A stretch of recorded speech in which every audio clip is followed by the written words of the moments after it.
आप देख रहे हैं मिड कैप मंत्रा और बाजार का मूड थोड़ा सा सतर्क, थोड़ा सा कॉशियस आपको आज के सेशन में दिखाई देगा। फेड की मीटिंग से पहले थोड़ी नर्वसनेस बनी हुई है या फिर ये कहे कि नए कन्विक्शन ट्रेड की कमी बाजार में आपको दिखाई देगी। तो जो बढ़त या फिर सुबह से लेकर अब तक का आप ट्रेंड देखेंगे तो बाजार धीरे धीरे धीरे नीचे ही खिसका गए। थोड़ी मुनाफ वसूली दिख रही है क्योंकि अब दिन के लोअर लेवल्स आ चुके हैं। निफ्टी 18,058 पर ट्रेड कर रहा है, 0.5% की कमजोरी के साथ। मिड कैप इंडेक्स साथ ही निफ्टी बैंक यहां भी फ्लैट टूवर्ड नेगेटिव बायस के साथ ही कारोबार आज के सेशन में हो रहा है।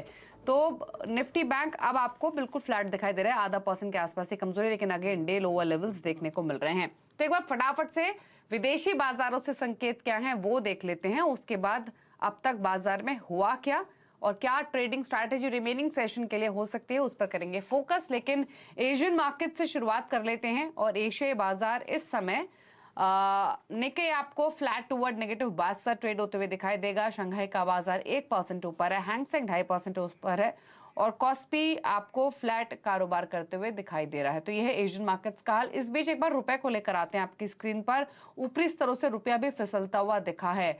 82.63 ये डे के लोअर लेवल्स हैं, अभी 82.76 पर ट्रेड कर रहा है। तो ऑलमोस्ट ऊपरी स्तरों से जहां ट्रेड कर रहा था वहां से 3 पैसे फिलहाल फिसल कर कारोबार कर रहा है, लेकिन हमने 10 पैसे से ज्यादा की कमजोरी ऊपरी स्तरों से आते हुए देखी। तो दिन की ऊंचाई से 14 पैसे नीचे रुपया फिसलता हुआ दिखाई दिया है। तो ये तमाम फेड के डिसीजन से पहले, इनफैक्ट एशियन मार्केट्स भी आपको फेड डिसीजन से पहले मिक्स दिखाई देंगे आज के सेशन में, क्योंकि कॉस्पी फ्लैट है, हैंगसेंग में थोड़ी बढ़त देखने को मिल रही है। एक बार अमेरिका के फ्यूचर्स और लेकर आते हैं आपकी स्क्रीन पर। सिमिलर रुझान आपको अमेरिका के फ्यूचर्स में दिखेगा, क्योंकि डाउ जोन्स फ्यूचर बिल्कुल फ्लैट ट्रेड कर रहा है इस समय, ना तेजी है ना मंदी है।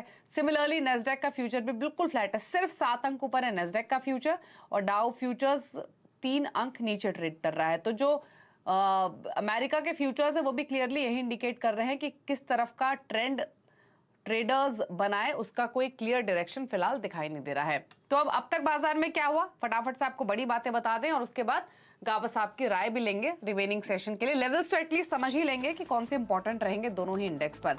तो मार्केट्स कॉशियस, निफ्टी डे लो पर लेकिन 18,000 के ऊपर अभी भी इंटैक्ट है।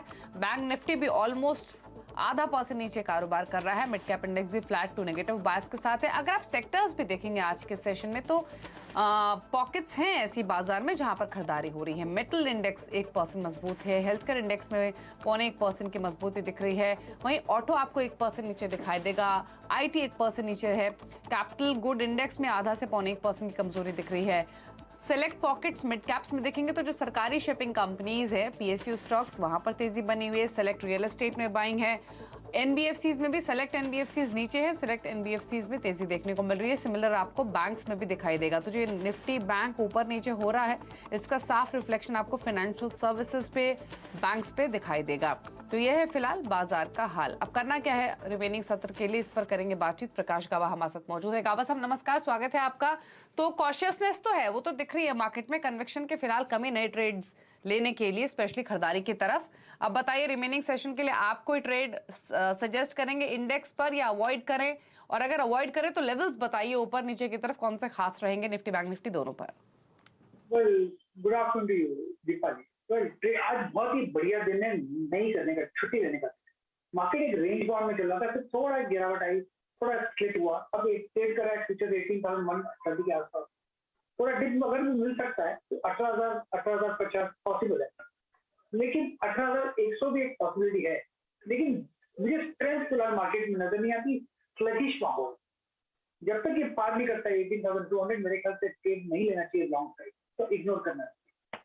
बैंक निफ्टी की बात करें, यहाँ पर एक गिरावट आई, इंपॉर्टेंट लेवल था 41,500, वो ब्रीच हो। अब पॉसिबल है जो कल का क्लोज था 41,100 के आसपास, वहां पर समझ सकता है अगर समझना चाहे तो। अदरवाइज 41,000 तो बहुत स्ट्रॉन्ग सपोर्ट है, वहां अगर जाता है तो वहां पर रोकना चाहिए।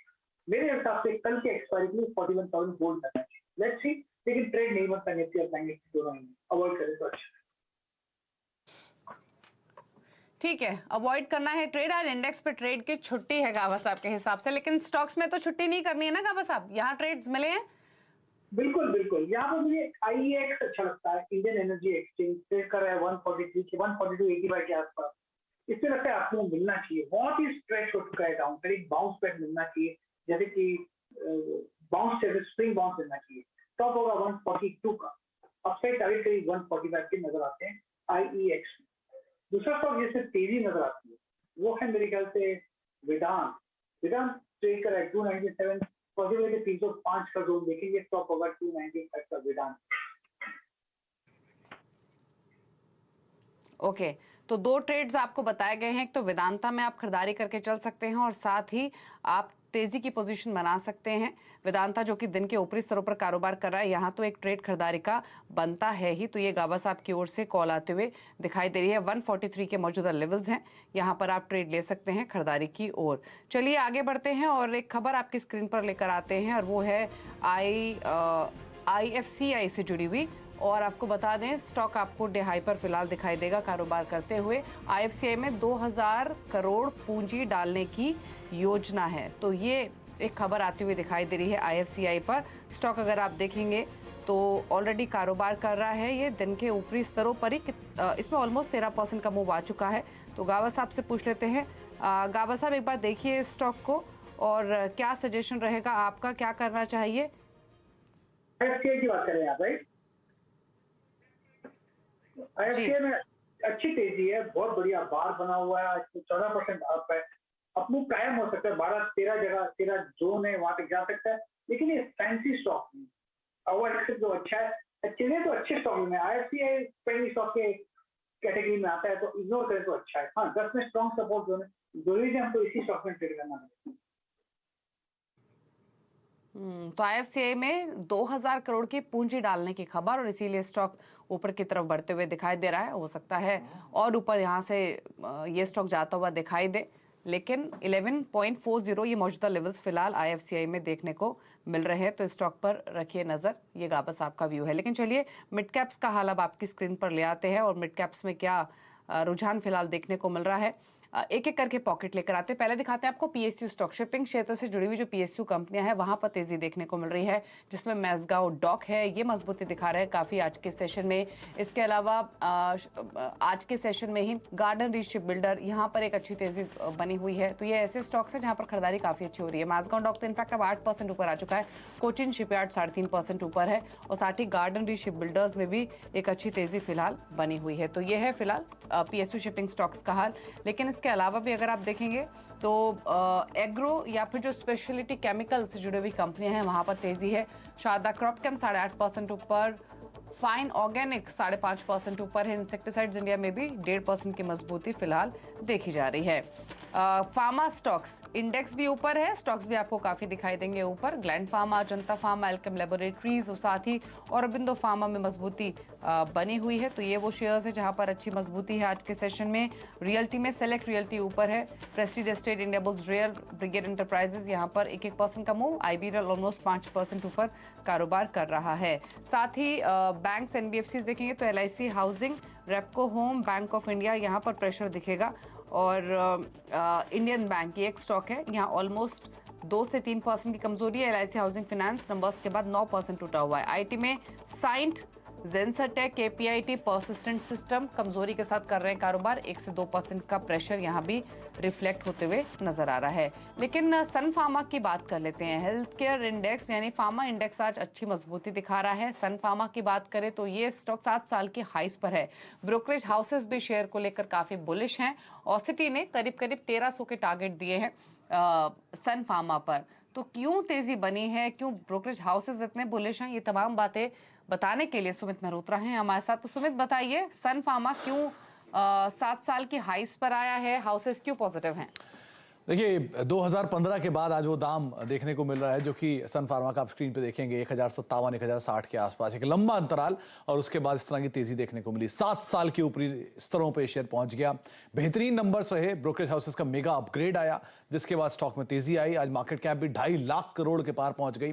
देश की 25वीं सबसे बड़ी कंपनी के तौर पर सन फार्मा शुमार होते दिखाई पड़े। देश की सबसे बड़ी फार्मा कंपनी तो ऑलरेडी है, लेकिन देश की 25वीं सबसे बड़ी कंपनी के तौर पर आज मार्केट कैप के लिहाज से शुमार होते हुए दिखाई पड़ी है। तो एक अच्छी तेजी स्टॉक में रही। कुछ बड़ी वजहें, पहले तो बेहतरीन नंबर्स कंपनी ने पोस्ट किए हैं इस तिमाही में जिसका एक इंपैक्ट देखने को मिला है। ग्लोबल स्पेशलिटी बिजनेस करीब 27% के आसपास की सेल्स वहां पर आते हुए दिखाई पड़ी है। 33 नए प्रोडक्ट कंपनी ने लॉन्च किए हैं, जिसका भी एक इंपैक्ट कंपनी के नंबर्स के अंदर आया है। इसके अलावा स्पेशलिटी सेल्स कंपनी के लिए की ग्रोथ ड्राइवर के तौर पर बनकर सामने आया है, जिसके आधार पर कंपनी के नंबर्स में इंप्रूवमेंट है, और ये बहुत समय से लैगार्ड भी था, तो उसका भी एक इंपैक्ट रहा। उसके अलावा कंपनी के लिए जो रेवलिमिड है, उसका जेनरिक यूएस मार्केट में लॉन्च करने की पूरी तैयारी कर चुकी है, और ये अनुमान लगाया जा रहा है कि गोइंग फॉरवर्ड ये भी शायद लॉन्च होते हुए दिखाई पड़ सकते हैं। तो ये भी एक और अच्छे ट्रिगर के तौर पे कामकाज कर रहा है। इन्हीं के साथ साथ ब्रोकरेज हाउसेस की तरफ से भी एक बड़ा अपग्रेड आया है। तमाम स्टॉक्स आपकी, तमाम रिकमेंडेशन आपकी स्क्रीन पर है। सिटी की तरफ से एक बाय रिपोर्ट है करीब करीब 1320 के टारगेट के लिए, लेकिन इंपॉर्टेंट ये कि 1320 का टारगेट जो है ये 1150 से रिवाइज करके 1320 किया गया है, तो वहां पे 200 रुपए का अपग्रेड सिटी ने और दिया है। जेफरीज की तरफ से करीब करीब 1184 रुपए का टारगेट है। ओवरवेट रेटिंग है मॉर्गन स्टैनली की तरफ से, 1150 रुपए के टारगेट्स वो भी देख रहे हैं। बर्नस्टीन करीब करीब 1099 के टारगेट्स के लिए वो यहां पर खरीदारी की राय दे रहे हैं, आउट परफॉर्म रेटिंग है इनफैक्ट उनकी तरफ से, और नमूरा भी यहां पर खरीदारी करके चलने की राय दे रहा है। क्रेडिट स्विस और नमूरा की तरफ से भी करीब करीब 1094 रुपए का टारगेट है। क्रेडिट स्विस 1000 रुपए के टारगेट देख रहा है। तो ये मेजरली सभी की तरफ से आपको तेजी की ही राय देंगे, और जो मिनिमम टारगेट भी आ रहा है वो 1000 रुपए के आसपास है, यानी कि मोरलेस इन्हीं लेवल्स के आसपास है। लेकिन मैक्सिमम यहां से भी 30 से 35% का अपसाइड ब्रोकर्स देख रहे हैं बेहतरीन नंबर्स के बाद, इसीलिए शायद स्टॉक में इतना अच्छा रिएक्शन है और नए 7 साल के ऊपरी स्तरों पर स्टॉक पहुंचता हुआ दिखाई पड़ा है। शुक्रिया सुमित, ये डिटेल्स बताने के लिए। तो मौजूदा स्तरों से 30% प्लस के रिटर्न्स एक्सपेक्ट कर रहे हैं सन फार्मा से ब्रोकरेज हाउसेज, और नंबर्स के बाद ब्रोकरेज हाउसेज बुलिश होते हुए स्टॉक पर, और वेरियस ट्रिगर्स सन फार्मा के लिए। लेकिन अर्निंग्स का ही एक असर आप LIC हाउसिंग फाइनेंस पर भी देखेंगे, और वहां हो रही है स्टॉक की जोरदार पिटाई। ऑलमोस्ट 10% नीचे है। कंपनी के जो नेट इंटरेस्ट इनकम है उसमें 28% की गिरावट हुई है, और क्वार्टर टू क्वार्टर अगर आप देखेंगे तो मुनाफा भी 70% लुढ़का है। नंबर्स पर बातचीत करने के लिए कंपनी के MD और CEO वाई विश्वनाथ गौड़ हमारे साथ मौजूद हैं। गौड़ साहब नमस्कार, स्वागत है आपका CNBC आवाज पर। तो इस तिमाही में देखें एसेट क्वालिटी सबसे पहले आपकी कैसी रही है, और नेट इंटरेस्ट मार्जिन्स कैसे रहे हैं, इस फ्रंट पे नंबर्स कैसे पहुंच के हैं?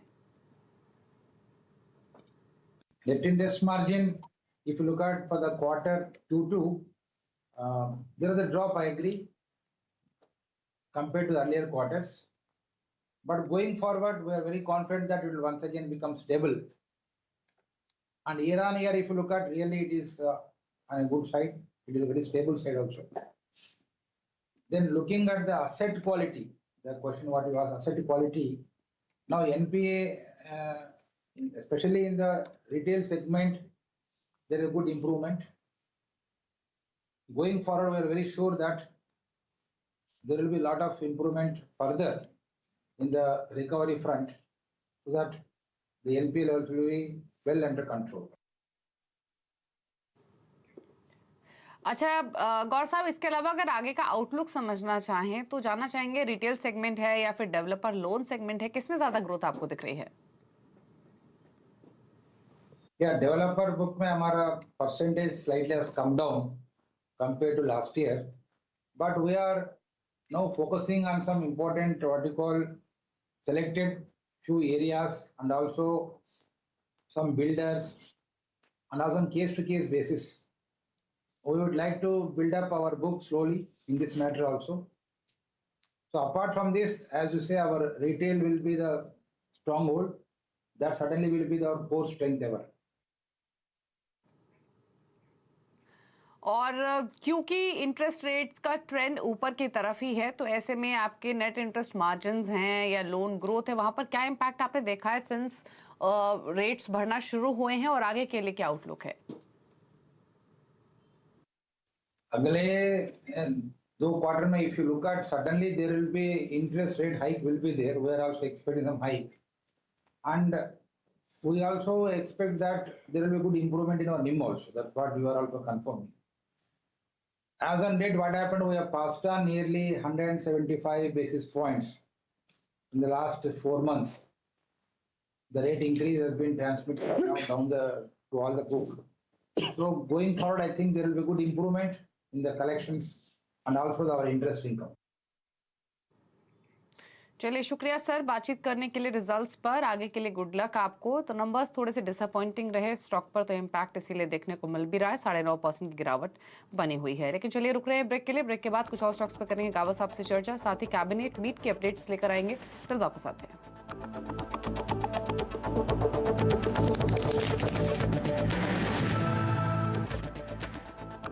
आप देख रहे हैं मिड कैप मंत्रा और बाजार अभी भी थोड़ा सा कॉशियस, दिन के निचले स्तरों पर ट्रेड करते हुए थोड़ा प्रेशर मार्केट्स में अब दिखाई दे रहा है। लेकिन अब बात करेंगे कैबिनेट की मीटिंग की। कैबिनेट और सीसीए की बैठक पर नजरें बनी हुई हैं और हमें एक्सक्लूसिव जानकारी मिली है कि न्यूट्रिएंट बेस्ड सब्सिडी बढ़ सकती है। साथ ही अगले सीजन के लिए एथेनॉल की कीमतें बढ़ाने पर भी डिसीजन हो सकता है। हमारे साथ लक्ष्मण रॉय मौजूद है और डिटेल्स के साथ। तो लक्ष्मण, मीटिंग कब स्टार्ट होगी या मीटिंग चल रही है? दूसरी बात, क्या एक्सपेक्ट करना चाहिए इस मीटिंग से? मीटिंग चल रही है और किसी भी वक्त ये बैठक खत्म हो सकती है और जो सूत्र बता रहे हैं उसके मुताबिक दो अहम फैसले होने की संभावना है। पहला कि न्यूट्रिएंट बेस्ड सब्सिडी के लिए सरकार नई दरें को मंजूरी दे सकती है, यानी पीएनके फर्टिलाइज़र को बनाने में जो कच्चे माल का इस्तेमाल होता है उसमें जो न्यूट्रिएंट लगता है उसको सरकार सब्सिडी देती है। चूँकि इसकी कीमतें बढ़ी हैं तो सरकार सब्सिडी बढ़ा सकती है। ये 2022-23 रबी सीजन के लिए होगा। दूसरा बड़ा फैसला हो सकता है कि ऑयल मार्केटिंग कंपनियां जो एथेनॉल खरीदती हैं चीनी कंपनियों से, उसकी कीमतें सरकार बढ़ा सकती है। वो कीमतों में बढ़ोतरी ₹1.65 से लेकर के ₹2.75 प्रति लीटर तक हो सकती है। ओके, तो ये दो बड़े फैसले हैं जिसमें गन्ने से बनने वाले एथेनॉल के दाम बढ़ सकते हैं और साथ ही साथ फर्टिलाइजर क्षेत्र के लिए भी इंपॉर्टेंट खबर अब से कुछ ही देर में शायद आपके सामने आते हुए दिखाई दे। लेकिन हमें जो एक्सक्लूसिव इंफॉर्मेशन मिली है सोर्सेस के थ्रू, उसके मुताबिक ये दो बड़े फैसले हो सकते हैं। एथेनॉल से जुड़ी कंपनियां, प्राज, इंडिया ग्लाइकोल या शुगर कंपनीज वो फोकस में है, फर्टिलाइजर स्टॉक्स फोकस में है, आरसीएफ, एनएफएल इन स्टॉक्स पर भी रहेगी नजर। क्विकली एक आरसीएफ पर राय भी ले लेते हैं क्योंकि ज्यादातर फर्टिलाइजर स्टॉक्स चले हुए हैं, आरसीएफ फिर भी सिर्फ ½ % ही ऊपर है, इस पर नजर रहेगी। तो ये वो स्टॉक्स जहां पर आपकी नजर होनी चाहिए फर्टिलाइजर क्षेत्र में, जिसमें RCF, NFL, FACT, Madras fertiliser, Deepak fertiliser जैसे स्टॉक्स शामिल हैं। लेकिन अब अगली खबर की ओर रुख करेंगे। ट्विटर अकाउंट वेरिफिकेशन के लिए अब आपको पैसे चुकाने होंगे। ट्विटर के अधिग्रहण के बाद एलॉन मस्क ने $8 प्रति महीने वेरिफिकेशन फीस लगाने का फैसला किया है। हालांकि भारत में ये फीस थोड़ी कम हो सकती है। असीम है हमारे साथ और डिटेल्स के साथ। असीम, बताइए क्या कुछ हो सकता है? देखिए, जो एलन मस्क है उन्होंने हाल में ही ट्विटर का अधिग्रहण जो है वो किया है। अब वो उसको रिवैम्प करने की तैयारी कर रहे हैं। उनके मुताबिक विज्ञापन के जरिए इसका काम जो नहीं चल सकता, तो इसके लिए जो यूजर्स हैं उनको एक सब्सक्रिप्शन फीस जो देनी होगी। तो उन्होंने $8 प्रति महीना सब्सक्रिप्शन फीस लेने की घोषणा जो की है। अगले कुछ दिनों के अंदर इसको रोल आउट जो किया जाएगा। अगर आप एग्जिस्टिंग यूजर है और आप वेरीफाइड है तब भी आपको इसके लिए सब्सक्रिप्शन जो है लेना पड़ेगा। तो ये करीबन भारतीय रुपए के हिसाब से ₹660 जो है वो बैठती है। लेकिन ट्विटर जो एलन मस्क है उसके मुताबिक जो अलग अलग देश है उसके मुताबिक वहां पर उनकी आय के मुताबिक ये फीस जो रखी जाएगी। तो जानकारों के मुताबिक भारत में ये फीस जो कम हो सकती है। भारत में आपको ट्विटर का सब्सक्रिप्शन लेने के लिए 200 से ₹250 चुकाने जो पड़ सकते हैं। तो जल्द ही ये मॉडल जो है एलन मस्क इसको लागू जो करने वाले हैं। तो अगर आपको ब्लू टिक चाहिए, आपको वेरिफिकेशन चाहिए, तो आपको सीधी सी बात है कि अब इसके लिए पैसे जो है चुकाने पड़ेंगे। ओके, शुक्रिया आपका असीम ये डिटेल्स बताने के लिए। तो अंदाजा है भारत में 200 से ₹250 प्रति महीने की फीस हो सकती है ब्लू टिक होल्डर्स के लिए। तो ये है फिलहाल डिटेल्स। तो ट्विटर ब्लू टिक अब फ्री नहीं है। अब खिलाड़ी नंबर 1 का अपडेट लेकर आते हैं। निर्बंग सिक्योरिटीज के नीरव छेदा, वेवस्ट्रेटेजी.com के सीईओ आशीष क्याल और हिंद कैपिटल मार्केट्स के रत्नेश गोयल के बीच मुकाबला हो रहा है। अब तक रिटर्न की स्थिति और जो बदलाव पोर्टफोलियो में किए गए हैं उसका एक क्विक अपडेट आपकी स्क्रीन पर ले आते हैं। नीरव छेदा ने बजाज फाइनेंस में सेल कॉल दी है 6800 के टारगेट के लिए। 7350 का स्टॉप लॉस, फिलहाल 7179 पर कर रहा है ट्रेड। लेकिन बिकवाली की कॉल यहाँ पर बजाज फाइनेंस पर नीरव छेदा की ओर से आती हुई दिखाई दे रही है। तो ये कंडीशन है। रिटर्न की स्थिति दिखा देते हैं अब आपको। और रिटर्न की स्थिति में मुनाफे के मीटर में लीड कर रहे हैं आशीष क्याल 11.5% के रिटर्न के साथ। दूसरे पायदान पर नीरव छेदा 6.25% के रिटर्न्स हैं और साथ ही रत्नेश गोयल का पोर्टफोलियो पॉजिटिव रिटर्न्स लेंड करते हुए, लेकिन तीसरे पायदान पर 3.25% के रिटर्न। तो ये है रिटर्न्स खिलाड़ी नंबर 1 के अपडेट से।